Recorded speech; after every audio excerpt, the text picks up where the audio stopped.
Thank you so much, Lizzie, for such a great introduction. And thank you, everyone, for being here. Good morning. I see you're all bright and awake after coffee, which is great to see. So I'm going to talk to you about government vets' well-being. Not many people talk about government vets specifically. Most times you hear about vets. And the majority of work we tend to hear about vets generally is related to vets in practice. So this is very, very specific about government vets. So basically, when I took my presidency as president of the Association of Government Vets, one of the big commitments I had was to actually look into the well-being of government vets, which I feel sometimes is forgotten. They all know are there, but not that many people is aware of the actual contribution that vets are making to government and to society overall. So I was very keen to actually look into the specific issues to that group of veterinarians, which we have been looked at those in the context of the veterinary profession, but there has really not been any work to look specifically at that particular group. And having worked in practice myself and in government, I can see that the roles we undertake as vets can be quite different. So I was very interested to actually see if there is a significant difference that we can talk about when we actually look at the well-being, mainly focusing on the issues we face. So basically we work together, the Association of Government Vets, with the government veterinary surgeons team in DEFRA and with the chief vets. And we actually work together to present this survey. So the idea was to actually devise it to increase the knowledge of the well-being of government vets who have operated within the UK at some point during their careers. It was running between March and June 2018, and it was circulated mainly to a pool of vets that we knew are working for government actively or had worked for government, and basically was distributed between Veterinary Public Health Association members, the GVS contact points to cascade to government vets within their departments, and also, of course, to the AGV, Association of Government Vets members. There was also an official notice sent to official veterinarians that are working for APHA under contract. So some of those vets might be practitioners, but actually they do undertake government roles under contract. So they are also acting as government vets during part of their roles. And also we share social media links, and we try to disseminate it as far as possible. And we included some links to videos from the UK Chief Vet, from myself as president of AGV and the head of government veterinary services at the time. So the objectives of our survey were to assess whether there were issues affecting government vets' well-being, looking at tools to promote well-being available for government vets that maybe we might not be aware of, and also identify best practice gaps and areas where there is room for improvement. So we were not just focusing on the negative, but we were also trying to look at the positives that are there to see if there are any good examples that we can actually look at and help promote and disseminate even further. So there may be very good practices in one department that had not been cascaded to others, and if we can share that, why not? So we were quite overwhelmed by responses. We had over 500 responses, which we were really not expecting. So we had a lot of them, and you can read the detail on the report that is publicly available in our website. But basically, one interesting point was that about half of the respondents were actually practitioners that are undertaking government tasks under contract. So that was something that we were not really expecting. And overall, the pool results we received basically were that participants were very clear about their role, about their objectives, and they can control the time effectively. So it's quite sort of flexible. You have ownership about what you do, and you know what you are doing. And you are managing to manage in some way distressing situations around that.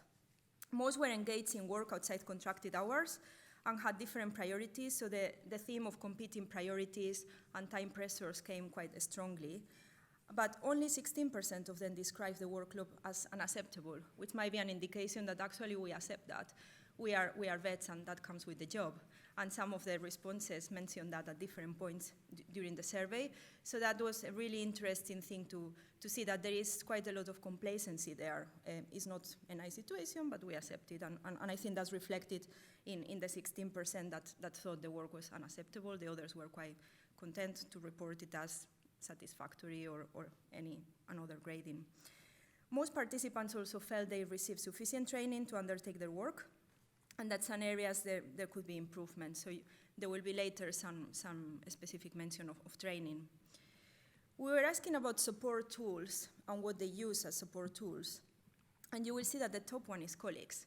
which to me was really, really interesting because that shows that actually vets trust vets and they look out to vets to support them. So that was something that came out quite strongly on responses, and you can see the number of participants that actually mentioned colleagues as a support tool was much, much higher than any others. And we have not done any statistical work, so this is a preliminary work collection, but you can see by the numbers that the difference is quite large. And you can see there are also other support tools mentioned, like management, that support groups, vet life, mentors, the internet, the intranet. So there was quite a broad range of tools that are being used. Most respondents actually found that they were working in challenging environments, and not just the actual physical environment, but also the emotional environment. But only 2/3 were aware that their employers had workplace policies in context of that. So again, there is something which might be simply communication. Those tools are there, but actually vets are not aware of them, or they don't know how to reach them or how to access, or they might not have the time to actually look into that. And there were also concerns about long working days. And I know this is not just specific to government vets, this is wider across the profession, but only 1/5 of respondents actually felt their organizations could support them in this area. But there is a number of solutions which were available to them as long working. So I put this slide here as an example, and it's not really a joke, but I mean, sometimes you don't have any signal and you have to put your phone up. And I have been in situations like that when your actual contingencies, if something happens, call back, but you can't because there is no network. And you are in a remote farm or you are in a remote area where you cannot contact anyone. So that is a situation that we are facing very, very often, and a lot of colleagues are facing very often. So how do you come across that is a challenging situation. And of course, it's relevant in the context of long working, so you can have different options. So this was some of the solutions that were mentioned and that are currently in use, actually, for long working vets. So you can see there are trackers, alert pages, phone or text, which sometimes might not be easy to do. Check at the end of the working day to make sure that you went back to the office. You can call another member of staff. You have it in your work schedule so people know where you are. You can announce management visits. You can actually inform a colleague. You can use out-of-hour services, or only know it with known clients, and et cetera, et cetera. I quite like the buddy system because that means you are not working alone. You do have a witness, or do you have a buddy, or you have somebody that can take action if anything goes wrong. And there have been situations like that. So that one is a safer option, but then you have 2 members of staff that might be unreachable. So again, that comes with their own issues as well. So I mean, there are a pool of options. I'm not sure anyone has actually looked at these options in detail and has actually looked at the positives, negatives, and actual studied what would be best for long working, but I think that's something that is a preliminary information that we have produced with this survey, and I think it's really interesting to actually explore it further and to see what more can be done to actually support vets. And as I said, I don't think this is specific to government vets, so I think this could actually be looked widely within the profession. About 1/3 of the respondents have been involved in mass calling events, and almost 2/3 of these found the work emotionally challenging, and only 17% of those reported that they had support mechanisms in place during mass calling euthanasia service exercises, and only 1/2 of those were actually making use of them, which is quite interesting because some didn't know the help was there, but from those that they knew the help was there, about 1/2 of them didn't use it. So again, a question mark why that wasn't being used. And I wanted to show this before I carry on. There were a lot of responses that actually mentioned the FMD outbreak from 2001. The survey took place in 2018. And many people told me actually that's out of date because that happened 17 years ago. But to me, I think this is a reflection that those issues have been staying in the minds of many vets for these many years. And no one has really paid any notice to that. So I think it's really a big flag to look at, to actually be aware that work that we have done even 17 years ago remains in our minds for years and years and years, and that's something that lives with you if it's not actually dealt with accordingly.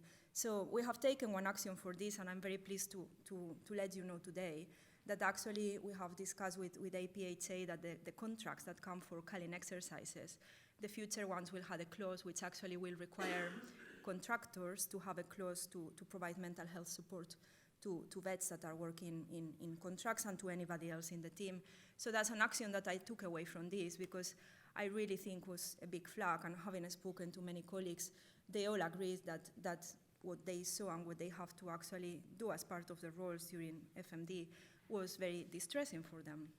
So going back, most respondents work in an organization with a walk-away policy when they are faced with threats, which is a good thing, but more than a quarter were unaware of this. So again, there are plans in place to support well-being, to actually support the environment we work in, but not everyone is aware of. So perhaps something to tackle. Again, there was a very general question as part of your role. Have you witnessed situations that you found distressing? And I've done a word cloud here, because I thought it was quite interesting to see the same words kept repeating again and again in responses from people that replied anonymously. And you can see euthanasia, farmers, welfare, distressing, animal suffering, culling are words that were coming through quite strongly. So I think the welfare theme comes quite strongly, and I wonder if, being a specialist on animal welfare, I have a particular interest on well-being of people as well. But I think that was a really strong message, that one of the most things that vets find distressing is actually witnessing animal welfare issues and the killing or mass killing of animals, for example. And there was also some responses flagging up the well-being of staff on the farms and the farmers. So it was quite an interesting finding. We didn't specifically ask about this, but it came very strongly and quite consistently through many of the responses we received. Many respondents also did have to engage in difficult conversations, and that's something that many times comes with the job of a regulator, and Lizzie made a very good introduction for this earlier, where you have the conflict of being caring and supportive, but also as an official representing the government, you do have a regulatory role, and you are there for a particular purpose. So it's a conflict there between your job and the actual situation you are placed in, and what you are witnessing, and how do you manage that. So there are difficult conversations to be had, and only a quarter of vets actually reported that they received training on this. And the report actually explores how this could be addressed, and we have made the recommendations to actually provide further training to vets on difficult conversations, because many of the vets that will be doing enforcement will be faced with difficult conversations regularly and very often. Then support from colleagues and being part of a team seem to provide great support. So that's something that, again, needs to be looked into, teamwork, and how teamwork within the veterinary profession is actually working, and more specifically in a government environment where many vets will be doing inspections on their own, and they might be part of virtual teams. There is a lot of restructure going on around government now, where many people is based remotely. So it's how do you manage remote teams? How do you manage functional teams? How do you achieve integration of members of a functional team that might not be in the office all the time, or that might not be actually part of that team within the same budgetary options? So that's something that is really important we look at, because there is a lot of dynamics and interactions and communications that can be actually improved and perfected through actually making sure that this teamwork is materialized. Less than half of the respondents were aware if their organizations had mechanisms to ensure they are briefed with public key lines. And I know many of you sitting around here will appreciate how important it is to be brief and to be up to date and to be aware of your own organization's lines.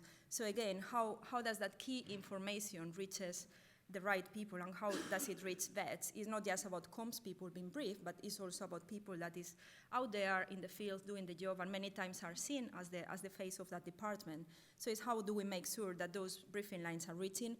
And again, I'm pleased to see that I have seen some changes internally about how key lines are being communicated. So again, the efforts we have made to cascade it are paying off, and I think there have been noticed, and people is starting to change how things happen to ensure some of these issues reported are being addressed. Almost half of respondents did not think there is a career progression path for vets, and again, that's something that I know colleagues in the GVS team are looking at, but of course you do have only one chief vet per country, so that's a career progression with the governments, and it's a lot of work looking at diversification and how as professionals we can progress in our careers, and perhaps it's not about going higher and higher in the same organization all the time. So again, how do you look at career progression for vets in government is a key relevant issue. Then there were reports of varying degrees of feeling isolated or valued at work. And again, we suggested that more work is needed to actually explore this. Half of the respondents reported working in ethically challenging situations, and witnessing, monitoring non-slaughter was commonly quoted as current example of causing distress to vets. So again, this is not something we flagged in the report, but through the generic questions, many respondents coincided on similar topics. So again, the ethical conflicts about delivering a government task and the professional conflict of preserving the well-being of animals sometimes might cause ethical challenging situations, and I know the RCVS and the VVA have been promoting the discussion of ethical dilemmas, and I think it's something we really need to continue exploring. And sometimes those ethical dilemmas will be there, but it's how do you cope with those mentally, and how you as a professional can get through those tasks in a way that does not affect you and affect your mental health, for example. So there was quite a lot of information, and these slides are basically copy and paste from the annexes in the report, and what we did is transfer some of the comments that people included anonymously in the survey. And if you read through it, you will see that there are themes that came across that we were not asking about them, but ethics came down quite a lot, and it was mainly related to closing down farms, to culling animals, to distress in when you actually have to take enforcement against a farmer and you see that there are many other issues that are affecting that farm. So actually, when you are removing those animals, you are not letting the personnel in that farm in any better state. So there is a lot of challenge in there. So yeah, a lot to look at. Assault and bullying and harassment again was raised, and some really worrying cases which we do not often hear about. But people is actually undergoing these situations, and it's something that we have really need to pay attention to actually see how these vets that are alone in a farm and are assaulted can be helped.